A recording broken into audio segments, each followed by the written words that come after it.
So, my name is Paul Ahlstrom, and welcome to the session. You can go by a couple names. One of the names is Confessions of a Small Thinker. That's me. And they say that you can turn your weaknesses into strengths, and so I'll share with you the journey that I've been through. The other way of thinking about it is the benefits of thinking big.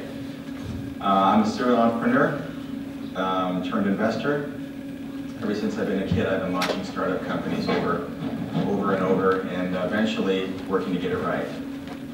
So people here in the competition, tell me about yourselves. How many people here are participating as a competing team in the International Business Law Competition?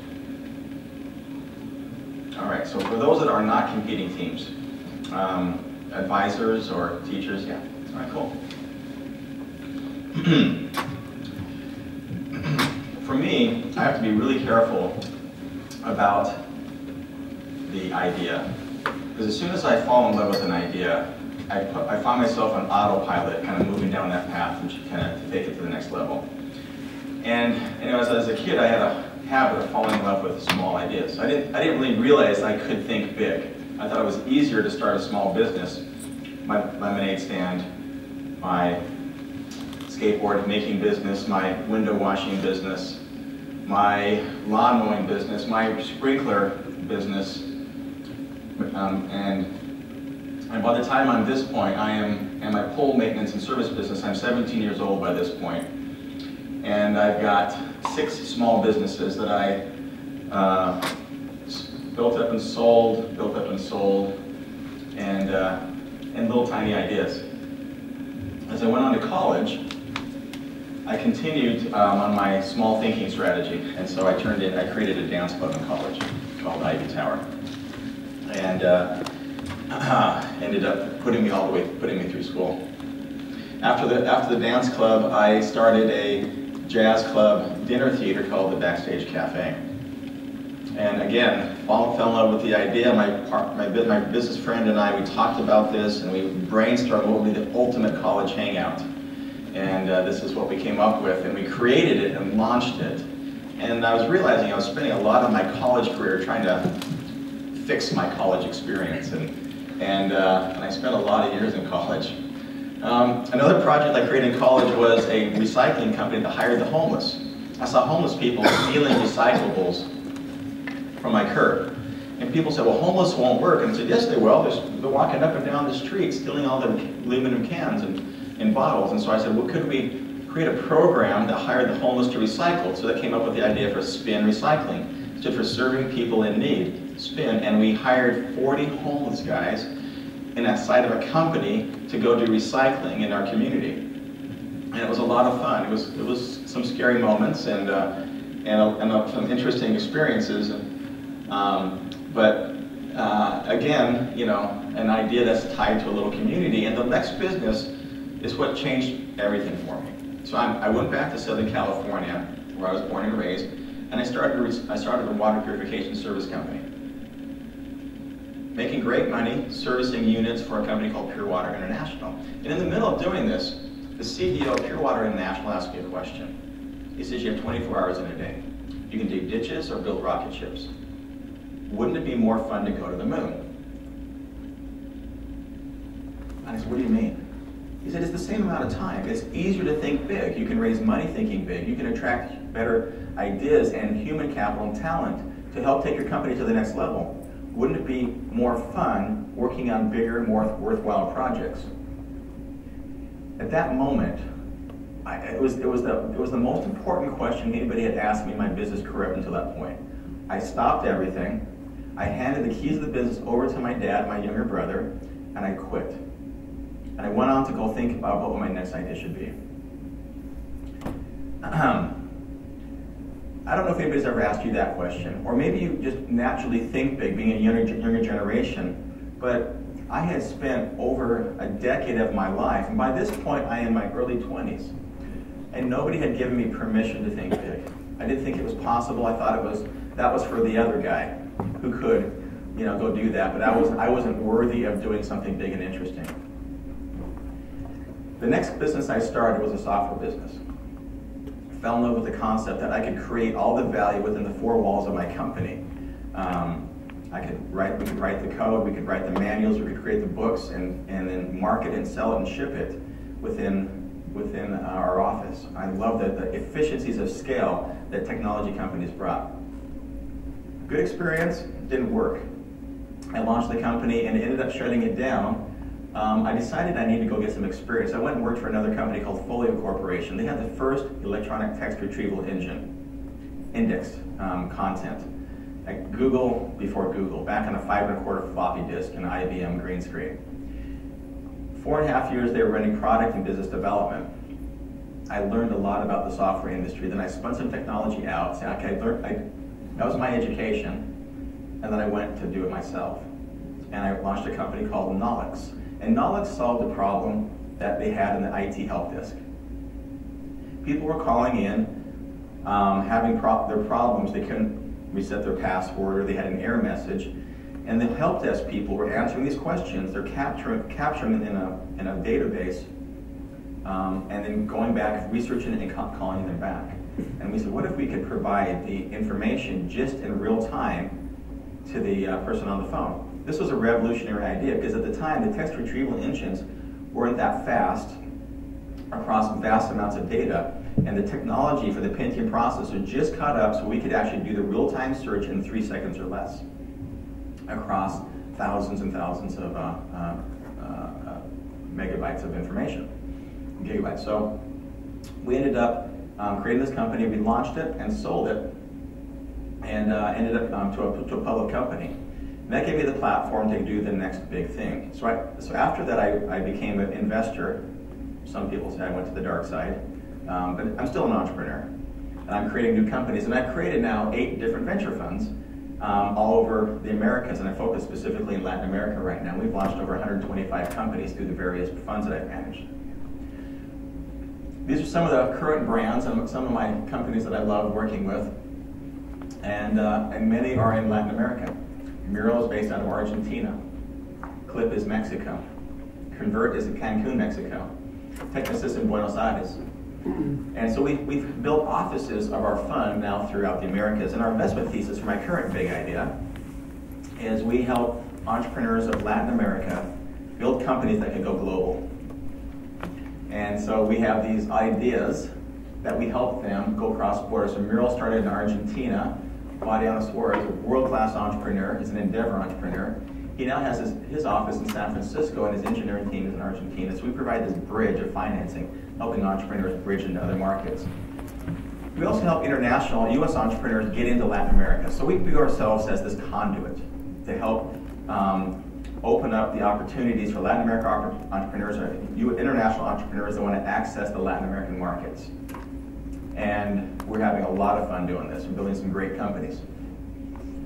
My night job is with a group called the Alta Innovation Institute. So my day job is my investor, Alta Ventures. We have this other project called the Alta Innovation Institute. And in my night job, I'm helping me, which is this guy, me 20, 30 years ago, and helping increase the odds of that entrepreneur getting it right the first time.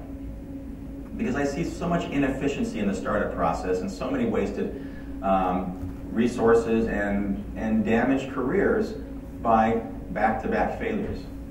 And so, if you look at my early career, I'm at a lot of shots on goal. And nothing really ever hit the bullseye, and I didn't even know what the bullseye would have been, what I was shooting for.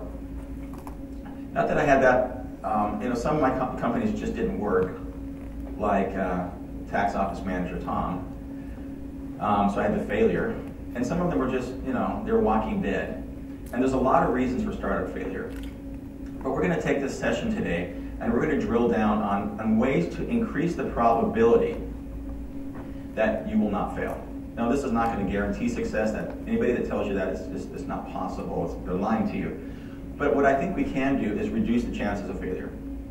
And I'm going to share with you some things that I have done myself, and we have tested, and we've done it many times to reduce the probability that you're going to fail.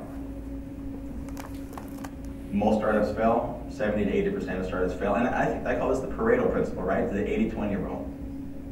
20% get it right by accident. So we started looking at the patterns of those guys that were getting it right by accident, starting back in the late 90s and then early 2000s. And I was speaking on this over and over again. And then I would record my speeches, and when my wife would transcribe them, and I put it into kind of this outline. And I met Dr. Nathan Furr, who was a PhD candidate at the time from Stanford, and he said, my PhD research is very similar to what your observations have been.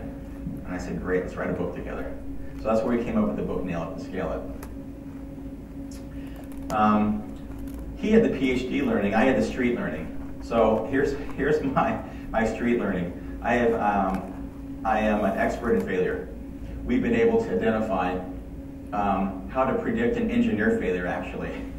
In fact, one of the ways of doing this, I'll show you in a second, is we can increase the probability of failure by investing more money into companies before they get the customer product market fit right.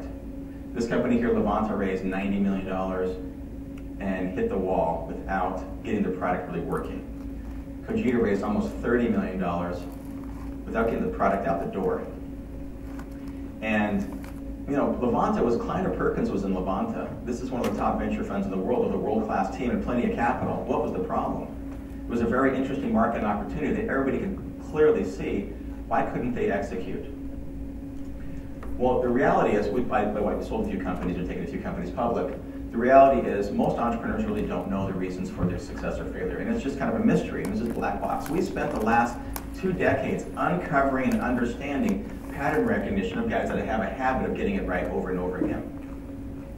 This was, I shared this ideas with a friend of mine, Clark Gilbert, and he goes, oh, that reminds me of a Harvard Business Review article that I just published. Like, oh, yeah, so it's already out there. And so Clark said, and he sent me this model, and he said, you know, you can take out your customer demand risk and your product risk early on. And these things that you can do. And I said, well, that's my observation too. And so I was excited that his research and my street observation were consistent. In my observation and in the research that was done in the Startup DNA project in Silicon Valley, there was one reason more than anything else that caused startup failure. Does anybody know what that research was? Yes. Yeah, sure. No product market fit. No product market fit. That is a problem, but it's actually not the #1 problem.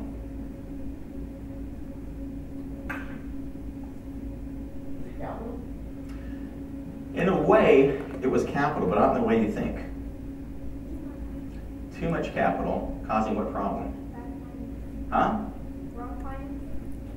Well, it could have been smart capital, but it's when did the capital come? Go ahead. Scaling too fast. Scaling too early. So having too much capital before you nail your product market fit caused premature scaling. Or I like to say it another way, doing good things, but doing them out of order.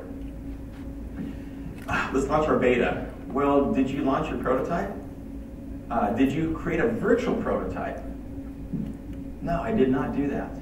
Well, you can learn things in a virtual prototype that you can't learn in a prototype. And you can learn things in a prototype that you can't learn in an actual beta. Why is that? Because we listen differently the more commitment we make to a product. We have an escalation of commitment, and our ears shut as we've committed to a current path. And so the problem is money sometimes causes this, because if you've taken $50 million or $5 million from VCs, they're very smart, you want to look smart to those guys, and so your ability to pivot and iterate and learn goes down because there's so much pressure to execute at that point. And I'm executing and I haven't figured out customer product market fit. Hiring the right sales guy, I don't have any sales yet. I've made this mistake, made that mistake at Cogito. We hired a world-class sales guy a year before we had a product to ship. I knew better, right? Why do we keep doing this? I don't feel so bad, I'm not the only guy. There's a lot of companies that have done this and have scaled before they've nailed. And the biggest example, the dot-com era, and there's bigger ones now, by the way, but back in the day was the web van raising over $800 million. And they didn't really understand the sensitivity of their business model. You can figure this out in a spreadsheet before you launch. You don't need $800 million to know that your business model is going to require absolute perfection in every single thing to work for that business model. Cosmo actually didn't really have a business model or a plan to make money ever, but they kept putting money into it, $280 million, until somebody said the emperor has no clothes on, and they pulled the plug on that thing. So why do we do that? Well, this is some research that Nathan pulled out, and in my observations, when I was a product manager at a company, we were like, this is the same, right? I was using the waterfall development model as a product manager for Folio in the early 90s. I would create a specification for the product. I would build the product, build the alpha, build the beta, then we'd go out and sell it. And then the moment of truth would arrive, and we'd go, does the market want or not? As an entrepreneur, I took that process into the field, and I used a very similar model where I have an idea over here. I go talk to my friends and family, and what do they say about your idea? It's awesome, right? It's all downside to go tell your friend that their idea is terrible because you don't know and you don't want to hurt their feelings, and so it's great. So they take that as commitment that we should go do something with my friends like it. And often we're really not looking for honest feedback, are we? And the next is we go start building, so we have an escalation commitment, we start building, and then maybe we raise some capital. And then we start selling it, and the reality is that is the Russian roulette model. Unless you're a large company. This model actually works for large companies because large companies have known customers with known problems, existing distribution channels, and so you can incrementally innovate and come up with incremental solutions. It's called sustaining innovations, according to Clayton Christensen, and that's awesome. That's how you stay in business. You listen to your customer and you add different features. But a large company and a startup are completely different. And that was one of the things that we've observed, and we've documented that in a lot of different ways. So when Nathan and I wrote the book, this was started on my speeches back in 2000, and Nathan has done his doctoral research. We published this, let me see what year it was. I was living in Mexico, so it was 2000. The first version was 2009. So it was kind of before the lean startup movement. And had I called this the lean book, I'd be richer today. And the idea is simple, right? You bring your customer up front in the product development process, and you start having a conversation with that customer early in the process. All right. So here's the idea I want to talk about today. In addition to customer product market fit, you can get that right. But is this something you even should be doing with your life? Does this pass the who cares test, or is it something just interesting to do? Because we have to be careful about how we use our time, because we will follow down that path that we start on as we start making these commitments, and it'll be years later when we wake up from a stupor going, oh, what was I thinking? A lemonade stand or a lawn mowing business? And I created a statement up front that helped me think about this in a different way. I might not even start at these. And so we created a tool a few years ago.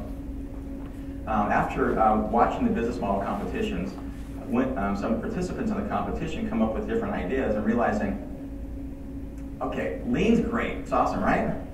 But I'm going to just iterate on the theme. Let's take a step before that and make sure that the hypothesis that we're testing is something that is even worth our time and energy. So we created the big idea canvas. And wow, this is the wrong version of the presentation. That's okay. Interesting. Yeah, that's actually a different version. So I gave a speech in Idaho yesterday, and so you can go to bigideacanvas.com. Just take out the Idaho, and we'll run you through the canvas. So I say, once you have an idea, stop. Go and describe your idea. Make sure that this storyline meshes with what you want to be doing for the next couple of years.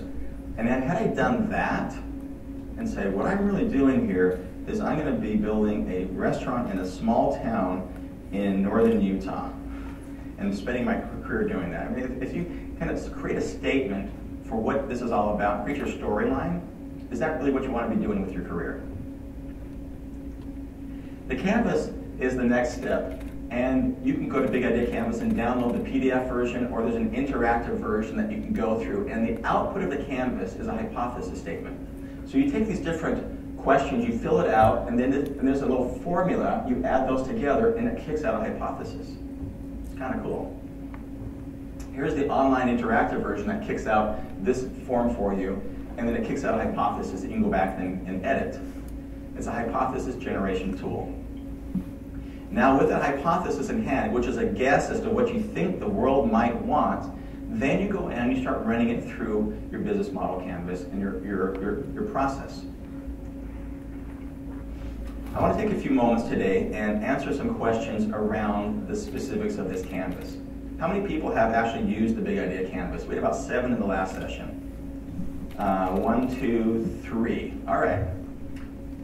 Feel free to stop, ask questions, you know, and it would be better for me if this were interactive. If not, we'll keep going.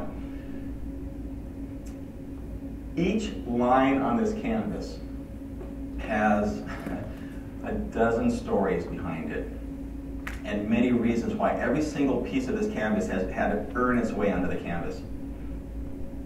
Starting with the customer. It's not just who is your customer, but it is, and so I like to say, what's the title and the name and the business, on the title on the business card of that individual. But it's also, in a corporation, it's not just the customer, it's the people that surround the purchase decision of that customer.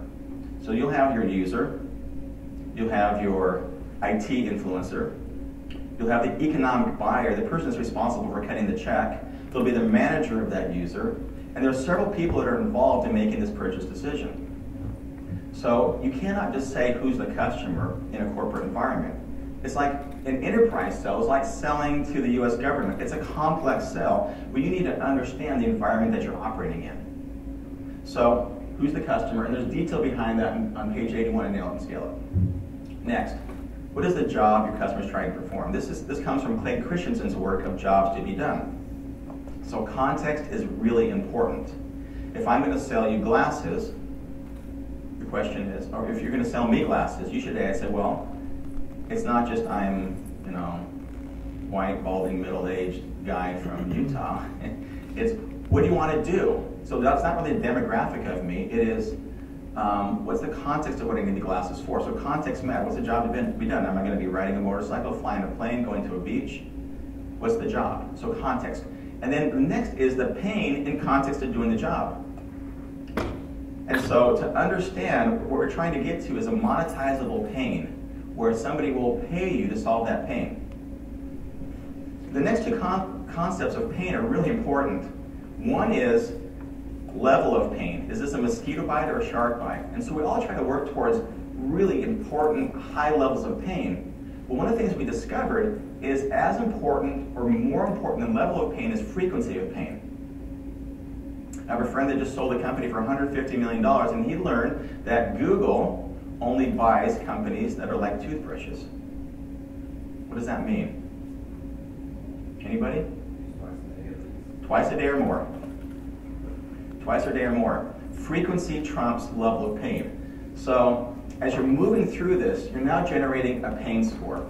And if you end up with a low pain score, rethink your entire assumption. Because how are you going to go, if there's no pain, there's no problem. People don't pay you to solve a non-problem. And while that, go ahead. Yeah, question. Sorry, so how specific should we go on our target market? So for example, we're targeting action sports, snowboarders, skiers, non-bikers, cyclists. And obviously even just within that, there's a very wide range of people that do it every now and then, to people that are doing it every single day.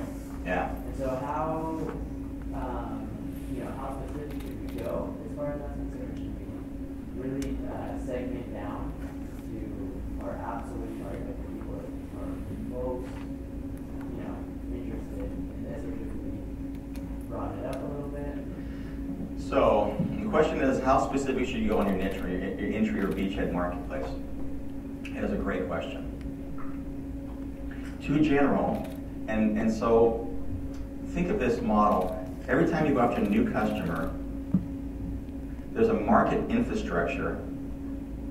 Think of it as like an inverted pyramid that you have to communicate between you at the bottom and the customer up above, and you have all these layers of this market infrastructure you have to communicate to get to that customer. For example, do they go to the same trade shows? Do they read the same magazines? Do they, in the business-to-business environment, are there industry analysts that track that space? Are there associations that are associated with that category?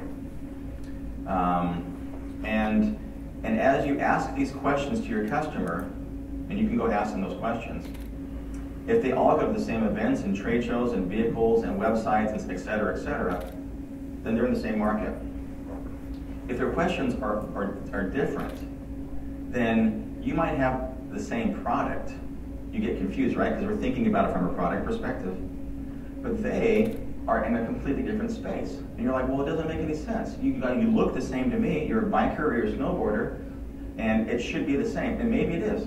Maybe it is the same. So your customer will tell you, as you interview, how to get back to them and communicate with them, if they're in the same, a reasonably same market. A market is defined as a set of customers that reference each other when we're making a purchase decision. So if your customers are completely separate or not talking to each other, you might think you're selling to the same market, but you're not. It sparks another idea. You need to fall in love with the problem that you're solving and not your solution. And the fact that we're talking about, we get so focused on our product that we don't really think about the problem that we're trying to solve with that product. And so as you get inside your consumer's head, they can tell you a ton, and you get passionate about helping them solve their problem. They can tell you a ton about how to get back to them. And so there's a chapter in the book about market infrastructure. I'll answer as many questions as you want afterwards. But that's actually a great question. I was meeting yesterday with an entrepreneur who had a business that is selling toys. That's a toy sharing business. And so people have RVs and boats and motorcycles and ATVs, and he just said, well, you can lease those or rent those to other people. And I thought about it, and I said, I don't actually think that's very difficult, because that's a very broad umbrella to go market to all these different niches, right? I woke up yesterday morning thinking I had to rent a boat. We're going to go off to a vacation. But I wasn't thinking toys, I was thinking boat rental. I'm going to go on a family trip, I'm thinking about renting an RV. And all these times I never thought about going to his business, because it's a general business, it does lots of different stuff. But if you had a RV rental business, you might capture my interest in my searching and me as a customer. So it's easier to simplify your answer, it's easier to go niche and small and start there, and you can always add niches after that. Okay? Frequency. It's kind of a funny photo. This is a concept of a company my brother-in-law invested in many years ago. He said, you know, I want to help people, and I want to do something important, and I want to solve a sharp bite of a pain. So when people are stuck in hotel fires, they could die. And yes, they could, or the buildings. So we created a mask you can put on, and you can get out of that building without smoke inhalation. So potentially sharp bite of a pain. What's the problem with that? Doesn't happen twice a day. Doesn't happen twice a day. Does it happen once a year? Does it happen once in a lifetime? For most people, no, right? And you think it's never going to happen to you. So to come up with a formula, you got to come up with pain times frequency. All right. So your job as an entrepreneur is to come up with these really innovative ideas. And then you can go have these conversations with your customer that will help you validate the ideas and help you validate how to get back to them. And there's a funny video I love to show. When I started talking about some of the common problems we start, and one of the most common problems I see is that we build companies without understanding who our customer is. We take a product-centric perspective. And if you go back to the question I asked earlier, if you are passionate about the problem and not the product, you're not going to have this problem that Homer Simpson had. And so he built the company without understanding who the customer was. Flashlight. Okay, Boomer. This is his brother, long-lost brother's company, You want to give me a car? who asked him to build a car for him. There's maybe $40 worth of steel in them. Oh, okay. I'd like a big one then. don't have a big one. Why not? Because Americans don't want big cars. Oh, then give me one with lots of pets. Sorry, cars don't have pets. Why not? Because Americans want good mileage, not pets. Homer, tell the nice man what country you come from. America. You hear that, you morons? This is why we get killed in the marketplace. Instead of listening to what people want, you're telling them what they want. I think that's the voice of Danny DeVito. I need your help. You do? Yeah. I want you to help me design a car. A car for all the Homer Simpsons out there. And I want to pay you $200,000 a year. And I want to let you. I want a horn here, here, and here. You can never find a horn when you're mad. And they should all true. play that Googlebot. And trust me, sometimes the kids are in the back seat. They're hollering, they're making you nuts. There's got to be something you can do about that. Maybe a built-in video game? Keep them entertained? You're fired. What is my brother paying you for? What about a separate soundproof bubble dome for the kids with optional restraints and muzzles? Bullseye! And another thing. Not a bad idea. In order, I want people to think the world is coming to an end. Run, run, run! Ladies and gentlemen, esteemed stockholders, members of the press, Your Holiness, tonight we are going to witness automotive history. All my life, I have searched for a car that feels a certain way. Powerful like a gorilla, yet soft and yielding like a Nerf ball. Now at last, I have found it. Ladies and gentlemen, presenting a car designed for the average man, the Homer.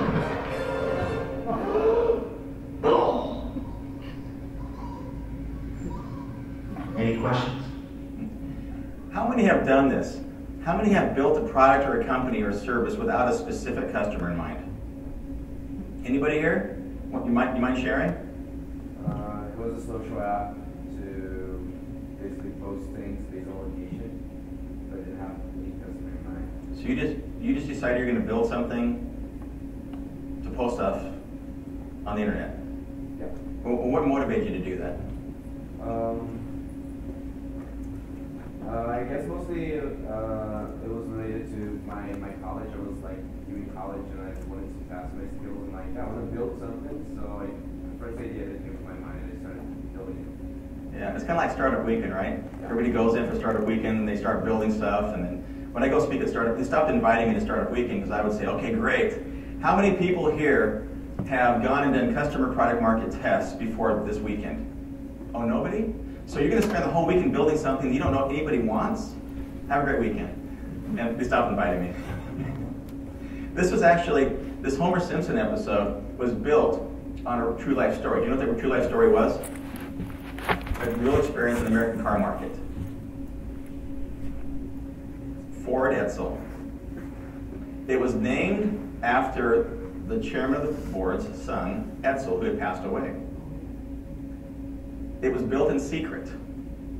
They sold dealerships to people that really didn't even know what they're buying.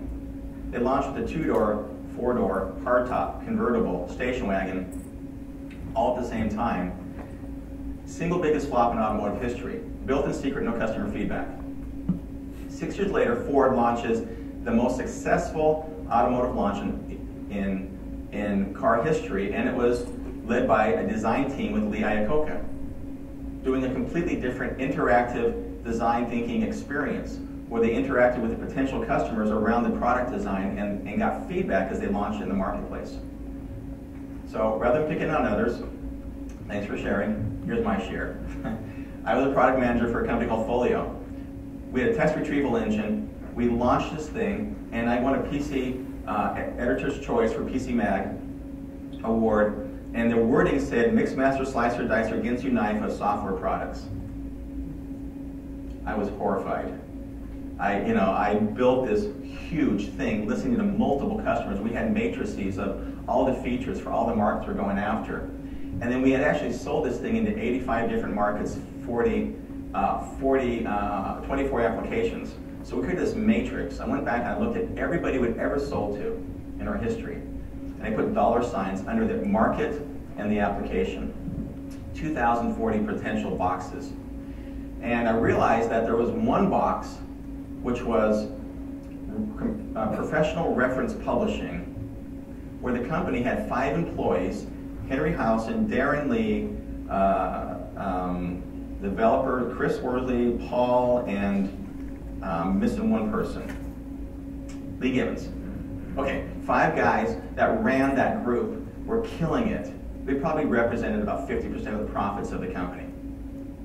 The other 200 people that were inside this rocket ship we weren't building a rocket ship. The metaphor is like this: we had barns with a rocket motor, and pieces just started falling off because we couldn't get to profitability. We were levitating, burning fuel, couldn't get to profitability. We couldn't leave the atmosphere with our rocket because we couldn't just get to the other side because we really didn't have a specific customer in mind. And we were doing a feature chase. It was a technology chasing a marketplace. Learned a lesson I'll never forget. Any new product, new technology, has a very specific first customer. The first customer of the pager was the doctor. The first customer of the mobile phone, the big bricks, actually were huge boxes, was the doctor, and then the sales rep. Who is that first customer that's going to get you into the marketplace you're going to build? The word processor, WordPerfect, their first customer was the legal secretary. All right. So in the startup process, the nail and scale startup process, the first step is talking about the pain. This whole first part of my conversation is just about that quadrant number 1. And I could go on hours and hours on lessons and getting that right.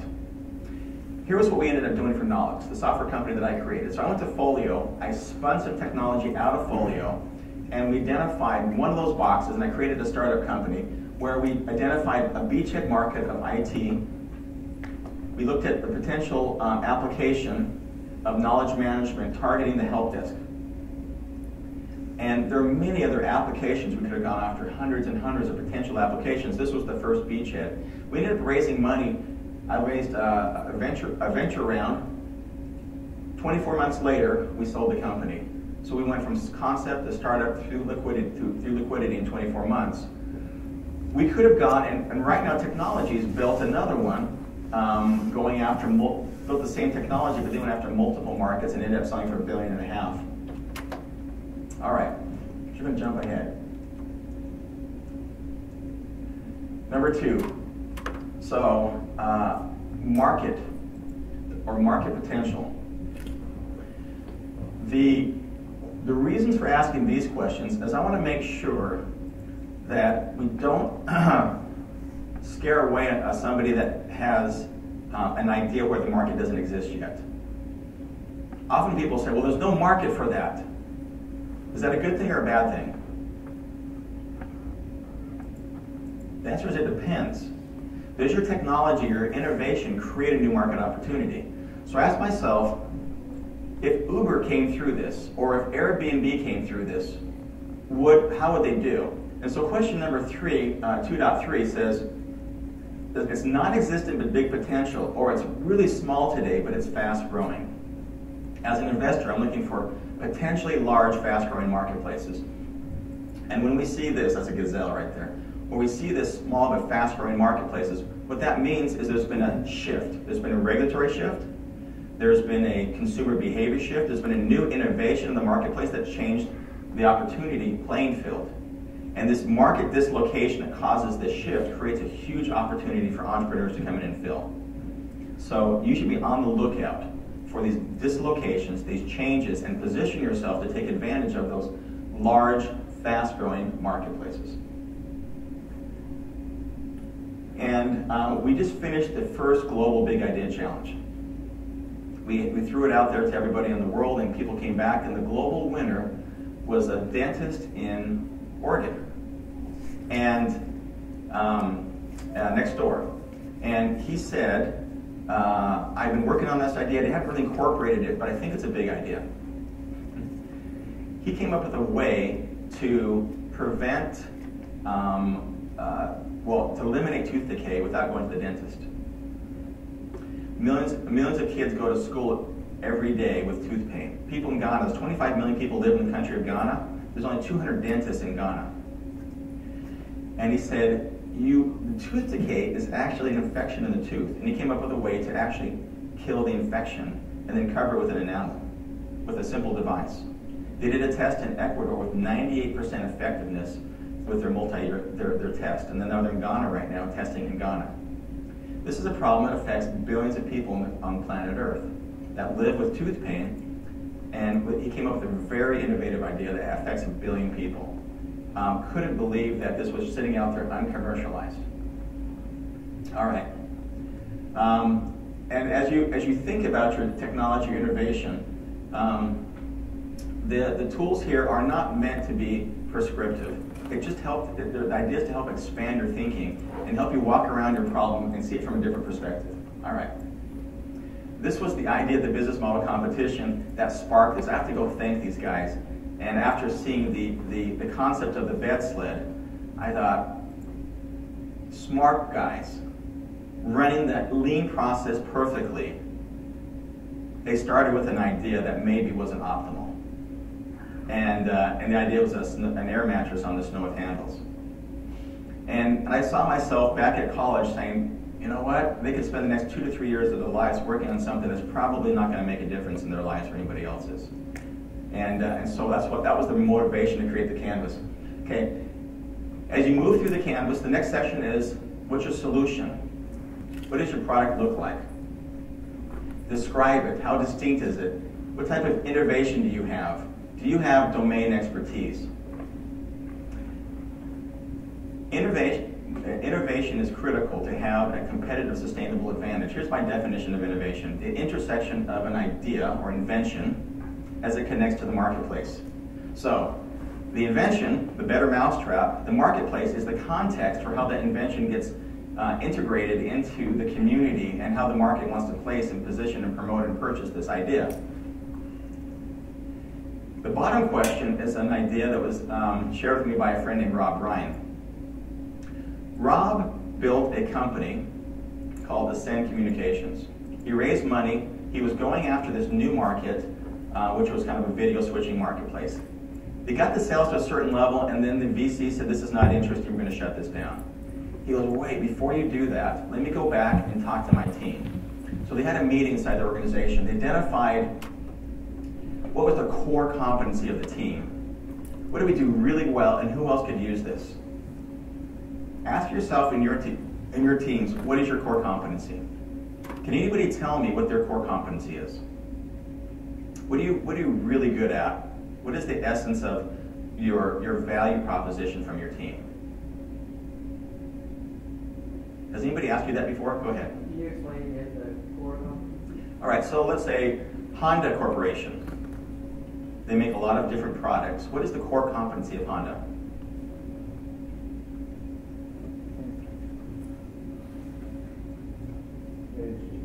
Engines. They're the best in the world at building engines, lawnmowers, generators, cars. They have an airplane now. They're really good at engines. From the core competency, which is the core, they've built other products addressing new market opportunities. To build a large billion-dollar company, you have to build a moat around your company, as what Warren Buffett says, and it's complex.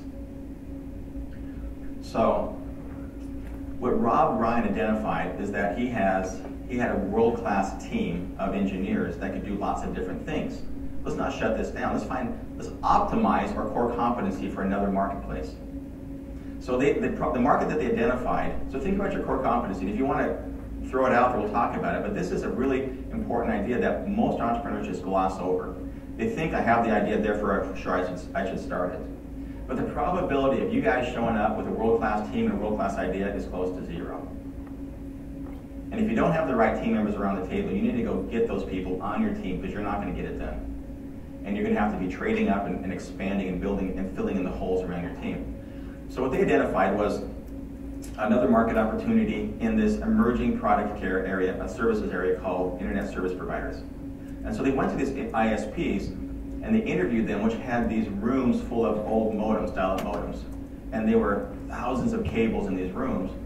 And the engineers said, we could use our video switching capability to build a box that's very clean, and we put all that switching capability inside of a box. They designed the prototype, and it took the design back to the potential customers, and they said, would you purchase this? And they got a purchase order for $2 million. They took the purchase order back to their investors and said, we've got a purchase order, will you fund us to go build this market? And they said, yes.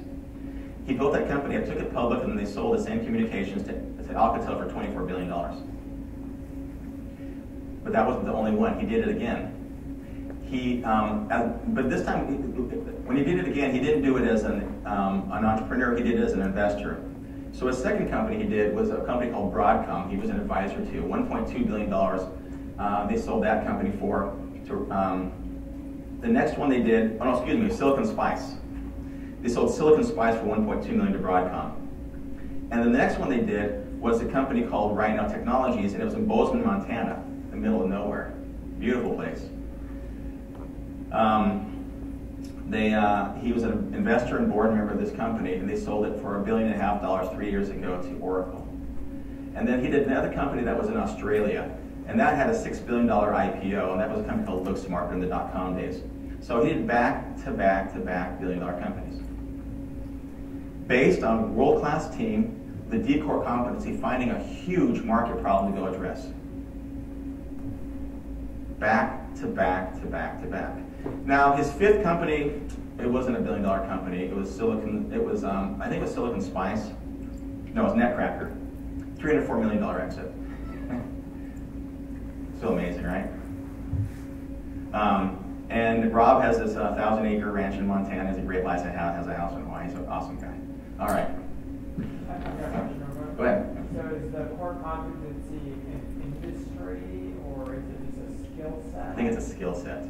Core competency is not going to be an industry.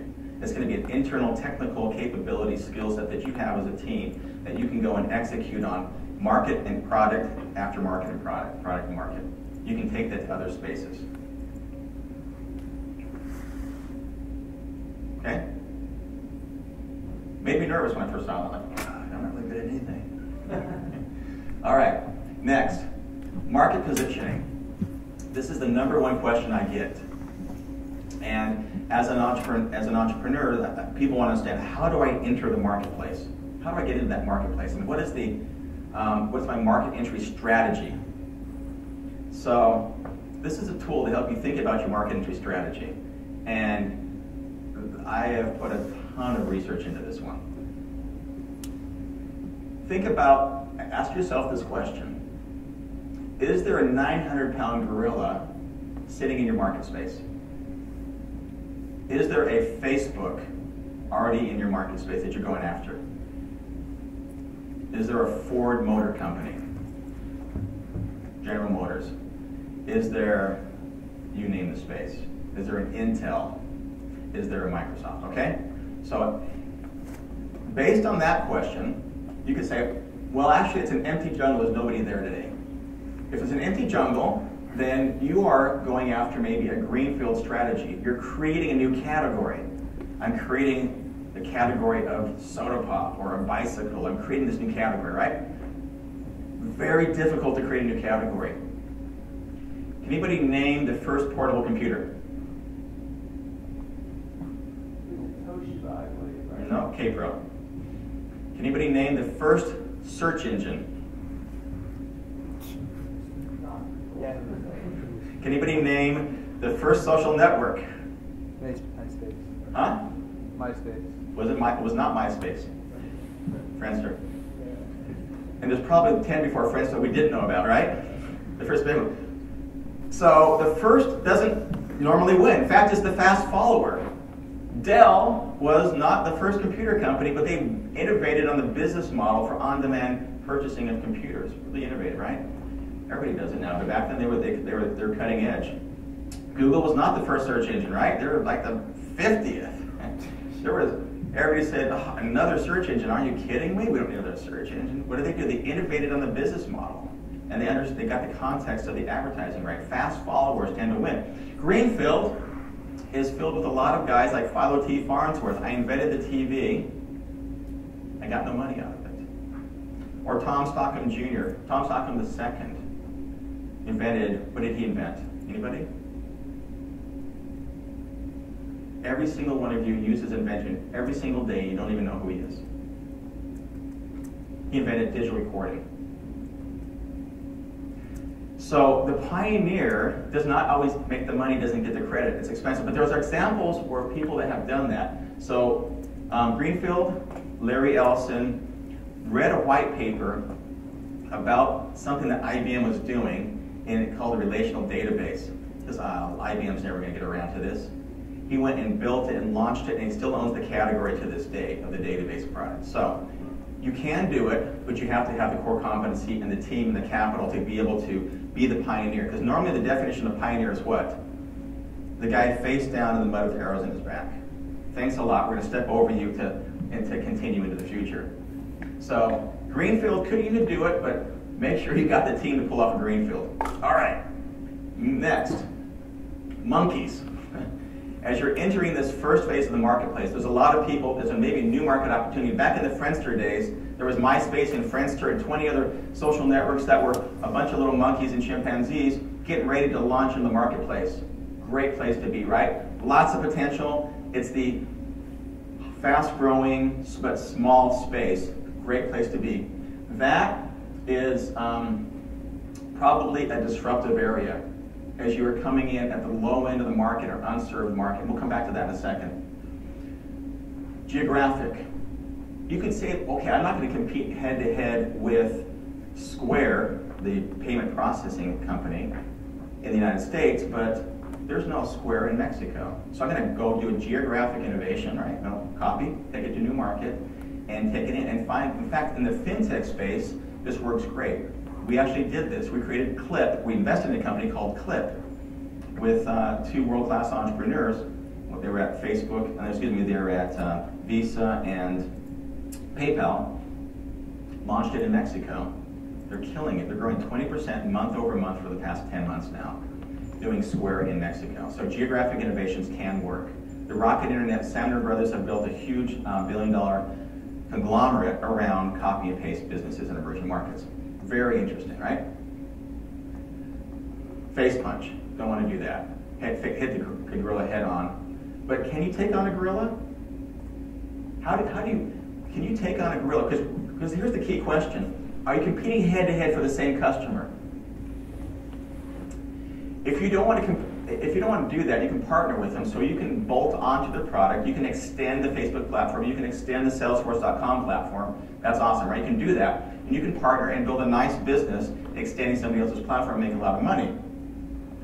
But if you're going to compete head-to-head, what do you have to do to pull that off? Anybody have an example? Go ahead. I don't know if Blockbuster would be considered a gorilla, but Redbox, Netflix, I don't know, but I think to compete with a... Great example. Because it's head-to-head for the same customer. So Blockbuster, the gorilla, own the market. How are you going to compete with the guys that own the market? Right down here. Breakthrough 10x strategy. You have to be able to have a technological innovation and be, in my words, 10 times better than the competitor. And it takes a lot of cash to pull off a 10x strategy because you're going head-to-head with the same competitor and you have to roll over them. Great example, Blockbuster, Netflix killing Blockbuster. We have a company, and there's a company called Redbox, right? We have a company right now that's killing Redbox. VidAngel. Redbox is dead, they just don't know it yet. And go to vidangel.com, they're killing them. All right? They've innovated on that model, take it to the next level. Guys are growing 50% month over month. Next idea. And here's a couple of fun ones. 10x on the home automation space. Well, actually, I have a slide a little bit later. I'll just go ahead and give it.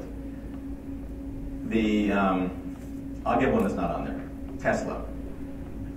What market is Tesla trying to disrupt? Huh? Battery. The battery market? Yeah. Car market? Battery market? Anybody else? Sports cars. Sports cars? Okay, so we went after the niche. General technology. The answer is probably all the above. But they're going head-to-head with General Motors, right? They're going after the automotive industry. Gutsy, right? And Clayton Christensen says, oh, pray for Tesla, because that doesn't really fit into my theory.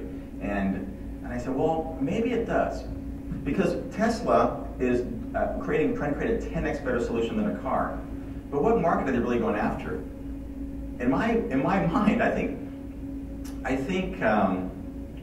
they're going after the energy market, because they're building a national energy infrastructure, and they have this other home energy business. And so, as you think about, let's think about another example that might be easier to get our head around. Let's think about the acquisition that Google did of Nest. What was Nest disrupting or competing with? The thermometers, the thermostat in the house. And so I'm the customer. For 100 years, Honeywell owns this marketplace, and Honeywell got disrupted because they had a 10x better solution. The guy that designed the Nest technology was the Apple iPhone designer. So they came with a ton of cash, head-to-head. They're going after this company's been around for 100 years, Honeywell, and they killed him in this niche. So Google bought it for $1 billion. But why did Google buy it? Were they interested in the home thermostat market? Sort of, home automation. So Google bought it as an entry point to another market. So this thermostat became an entry point to disrupt a much bigger marketplace. And in my reason I'm looking at Tesla, they're an entry point to disrupt $1 trillion market, not $1 billion market. And so actually it does fall into disruptive theory. If you think about what they're eventually disrupting with this beachhead, you have to be gutsy to pull this off. All right, so these are some of the market entry strategies. Think about your customer, the context of you're competing head-to-head, or you're going after a new customer. So let's look at this disruptive idea.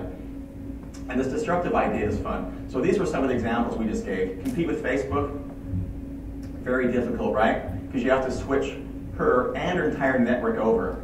Path tried to do it and failed, even though they had an initial better feature set. They were only big in some regional areas where Facebook wasn't. But overall, they ended up just keeling over and selling for a fraction of their investment capital. There's the example of Honeywell and then Nest, moving that market over with the 10x innovation. There's the early days of the social network and Facebook emerging and establishing itself as the market leader. And then how do you disrupt Facebook? This is where I want to finish on this idea.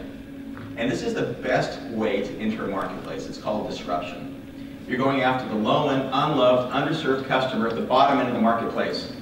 And as Clayton Christensen would say, the rebar of humanity, the teenager. So, ironically, when Facebook started, it was going after the college students and then the teenagers. But what happened as they grew the market and they expanded and mom and dad got on? Why did it lose its cool? It wasn't exclusive anymore.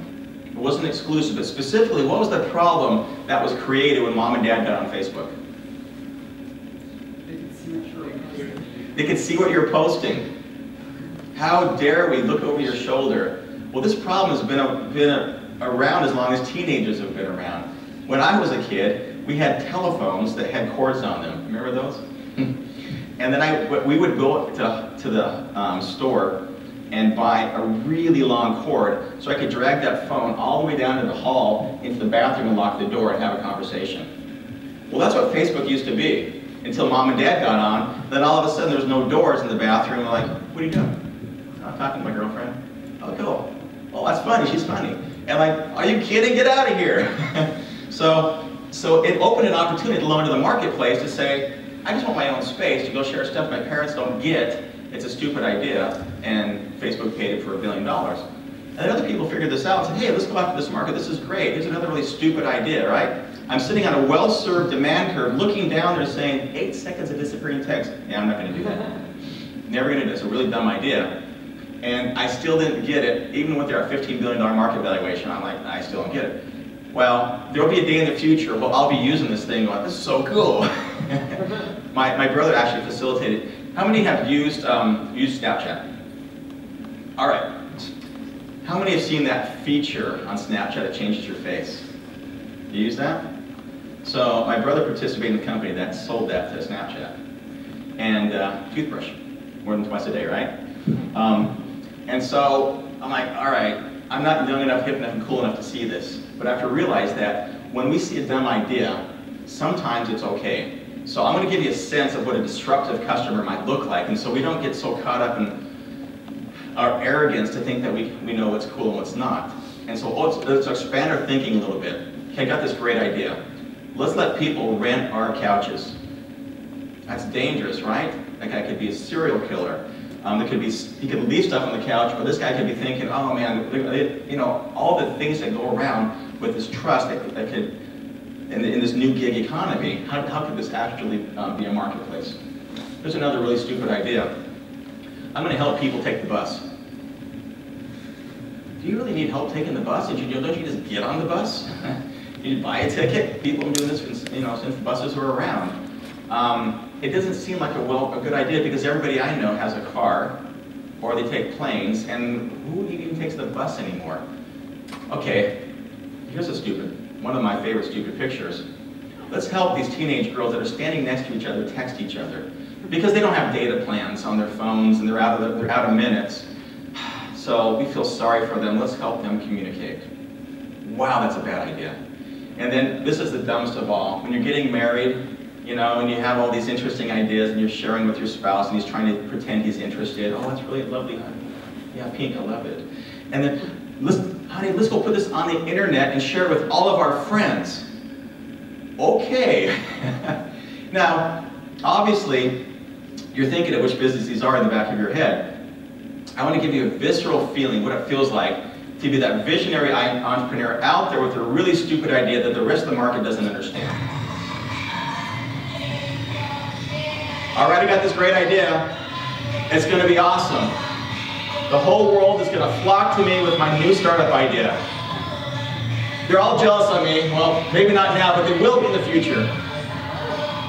All I need is a product guy to help me out and do my customer product market fit. Okay, let me explain my idea to you. Here's how it works. We're going to help people take their cars and their trucks, and we help share them with other people in the community. Well, it might take a few turns and pivots and until we get through this product. So it's best that we keep the burn rate really low, so we don't have a lot of people that we're on the payroll until we got the groove in. Okay, now we need to make this thing real. We need to bring in our engineer. All right. So we got our hacker, our engineer, we have the visionary CEO, and now we got our product guy, we got our startup team, and as we get this thing going and make it real, we need to bring some salespeople in now to get this thing off the ground and get it to the next level.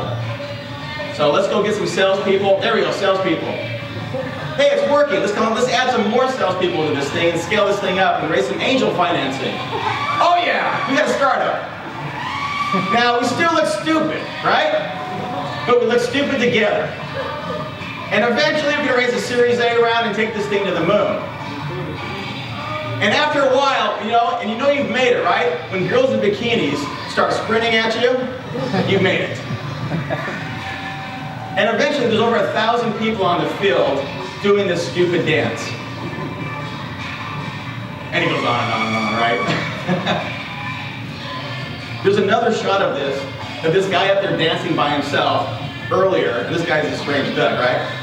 And they're like filming this guy all day, and then all of a sudden there's this ignition point. So on the startup world, this was like 5 or 6 or 7 or 8 failed startups in a row, and then all of a sudden it just takes off.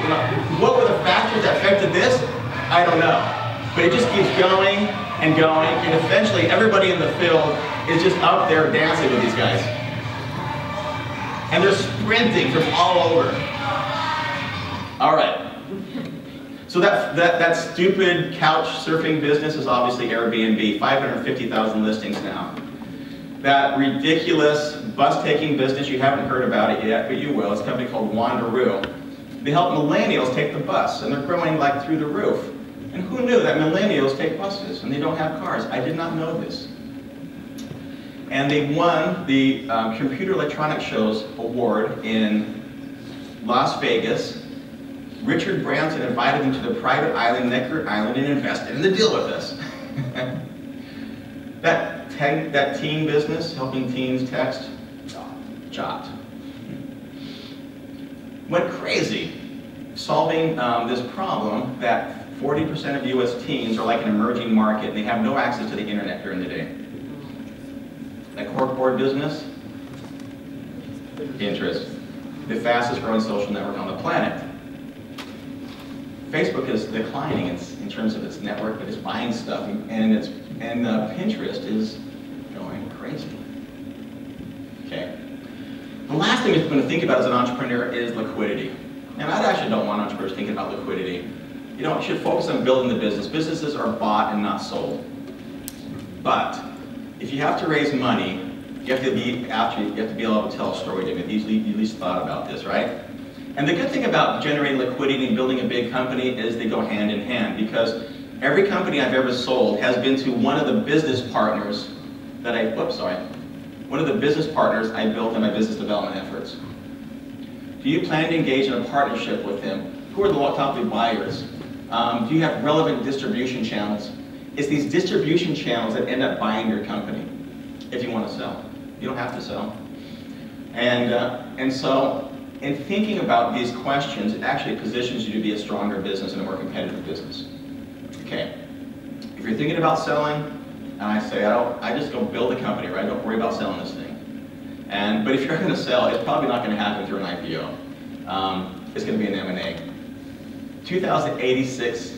886 tech sector exits happened in 2014, 79, 2.7 were IPOs. Of the companies that are going to be buying your company, these are the most active 50 buyers in the world. I'm going to drill down on that. Here's the most active early stage buyers of tech companies. Here's the people that are most generous in terms of pay the best valuations. Microsoft is number 3. Here's the cash that these guys have. Microsoft has $8.7 billion of cash right now to go buy companies. Google's $18 billion of cash ready to go buy stuff. So, I'll be glad to answer any questions you have, but the theory of the disruption is kind of non-intuitive, right? And it can get your head wrapped around this to kind of, how am I going to disrupt the marketplace? And that is the cheapest, most cost-effective way to build a big company. And you can actually enter those markets with a minimal viable product. You don't have to have a well-built-out solution, because in those spaces, it's can versus can't. If you can't do something, the market will accept an inferior product or service because it doesn't have a choice. And it also gives you more time to think about building a company in these niches, right? If there's not a lot of competition, there's this new market, nobody's bearing down on you, you can actually more time to think about it. So I'm thinking about building a disruptive play right now, idea we're working on, in the healthcare space. It's a technology in the healthcare space, and I want to be able to make the US healthcare system more efficient. Where would I sell to? And you're going to give me some free consulting right now. Okay, so I'm going to take this technology and service in the US healthcare marketplace. How do I get into the marketplace? Where do I go to validate this and establish a momentum? Patients. Go to the patients. Very good idea. An underserved, unloved, unappreciated marketplace. The patient. And in fact, we have actually built patient-to-patient communities with different disease states, with ALS, Lou Gehrig's disease, and with multiple myeloma and Lyme disease, to help support the patient. So very interesting idea. Where's another way we can go to innovate and enter the marketplace with a new healthcare idea? Doctors. Doctors. Why doctors? At least they might not be as much space by the health insurance company as if they were paid on competitors. I thought the doctors, but here's the problem. The doctors just kind of implement what's told them by the managers of the hospital. They have rules associated with their behavior. There's so many. They operate in such narrow boundaries. They can't actually go innovate in new areas. If they're not the researchers, they implement protocols. They're hired by a hospital to follow a process and a protocol. And if you want to ask a doctor to innovate, they're not really wired to do that. They can't. So it's tough. They don't really make the purchase decisions either. Private doctors? Private doctors, possibly. Private doctors. Go to doctors and they don't have the restraints that a big healthcare system might have to be able to listen and adopt something. And maybe these independent small doctors. And so that's a really good idea. One more. Give me one more idea. Administrators? Huh? Administrators of hospitals. Okay, I'll let you in a secret. Our family, we have a private equity fund we invested in called Alta Growth Capital. We bought a chain of hospitals in Mexico. And with my hat as a hospital owner, I'm trying to fill beds. Now, let's get all those people from that cruise ship that get drunk and break their arms and get them into our hospitals in Puerto Vallarta and Cancun and Cabo, and let's just fill those beds up. I'm not really thinking about improving the quality of healthcare, I'm just trying to fill beds. So with my hat on as a hospital owner and administrator, I'm not thinking very innovatively. And because I'm trying to maximize the profit structure of my existing organization today. Because I'm just trying to get return on investment, and I'm not trying to disrupt, and I'm stuck in my paradigm. It's very difficult for me, with my hospital owner hat, to think differently. Crud. By the way, if you ever get hurt in Mexico, American hospitals, you should go there. They're great. It's world class. I'm delivering top quality care, but I'm not trying to innovate on the model. Really, I'm not. So, anybody have another idea? We kind of tapped it out. You're gonna have to think outside the box for this one. Push it outside. Break all the rules. Break the borders. The university professor that teach healthcare, that teach doctors. University healthcare professors, interesting idea. They don't have a lot of influence on the healthcare system. I'm thinking a little bigger. Overthrow all the legislation behind the medical industry and then start from scratch. Run for president and start over? There you go. That might be the easiest way to do it. Yeah. Vote for me. I will fix this problem. Our U.S. healthcare system's a mess, and although it's one of the best in the world, right? But you want to get worse? Go to Sweden, go to Canada, man. You could be waiting a year or 2 years to get a simple operation. Am I wrong? I'm not wrong, by the way. And so socialized healthcare is interesting. So that's not really, we watch these other models. Here's my idea. Go to a region or a country that has a centralized healthcare system that's in trouble, and go implement and work with them to implement a new system. So kind of your idea, start at the top down, but maybe start outside the United States. Start at a country that is looking for a strategic competitive advantage. And so these are some of the ideas that we're thinking about for a disruptive, so an unloved, underserved country, we can go validate this, maybe a Caribbean island, to go say, let's go solve your healthcare thing on that island there's some islands that have 5,000 people. Whole countries, right? It's one of the smallest countries in the world, in the Caribbean. And we can go disrupt and try things in these smaller areas that nobody's been competing with this, then we can go to another area, and build it up. So, as I'm thinking about this, I'm using this model, and every time I have a new business or a new product idea, we go back into the canvas, we test our assumptions, we create the hypothesis, and then we go out and test it. Now, this doesn't replace the lean process, this is before the lean process. And then once you get in the lean process, then it's about we launch and learn. And we can't learn things till we do them at the next phase of the process, because there's things you can't know until you try it. We're out of time today. I really enjoyed being with you guys. I would love to stick around and ask questions if you have any specifically, but I think we probably need to end it up here. All right, thanks guys.